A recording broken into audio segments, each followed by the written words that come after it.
जो हमारा टॉपिक है, why does a country need a constitution. एक मुल्क को एक आइन, एक कानून की किताब की क्या जरूरत होती है, क्यों जरूरत होती है?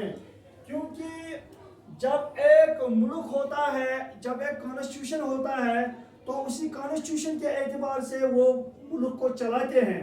That is called democracy. That is called democracy. Democracy में एक इलेक्टेड गवर्नमेंट होती है और वो गवर्नमेंट चलती है as per the constitution, as per the constitution.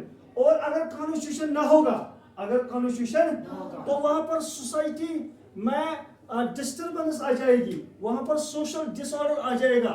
लिहाजा कानून जरूरी है, लिहाजा कानून जरूरी है। और कानून कहाँ बनते हैं? कानून बनते हैं लेजिस्लेटिव में, और फिर एग्जीक्यूटिव इसको एग्जीक्यूट करते हैं, फिर अल्टीमेटली और एक ब्रांच है डेमोक्रेसी में, that is judiciary. That is judiciary. ये तीन ब्रांचेस है इंपॉर्टेंट डेमोक्रेसी में।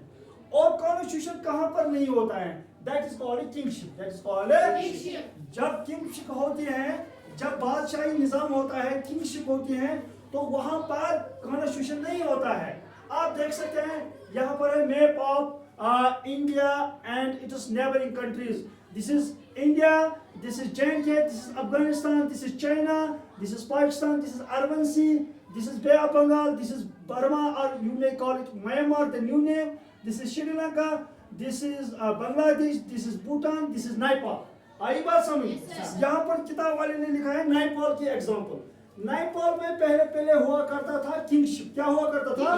किंगशिप। हाँ, फिर वहां पर लोगों ने लड़ा और उन्होंने वहां पर डेमोक्रेसी लाई, उन्होंने वहां पर कॉन्स्टिट्यूशन बनाया। क्या बनाया? कॉन्स्टिट्यूशन। कॉन्स्टिट्यूशन हो गया आइन, हाँ, लोगों का आइन, मुल्क का आइन।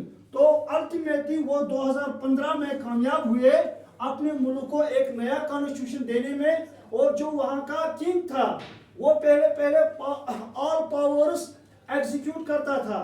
अब किंग को कहा गया कि आप साइड में हो जाए, हम नया कॉन्स्टिट्यूशन लाते हैं, हम नया सिस्टम लाते हैं। That is democracy. That is democracy. और डेमोक्रेसी कहाँ आई? अब नेपाल में आ गई। कहाँ आ गई? नेपाल में। पहले क्या था नेपाल में? Monarchy, kingship. वो समझ? हाँ, वही आया था कि डेमोक्रेसी। ये डेमोक्रेसी आए तो अल्टीमेटली कॉन्स्टिट्यूशन लाना पड़ा।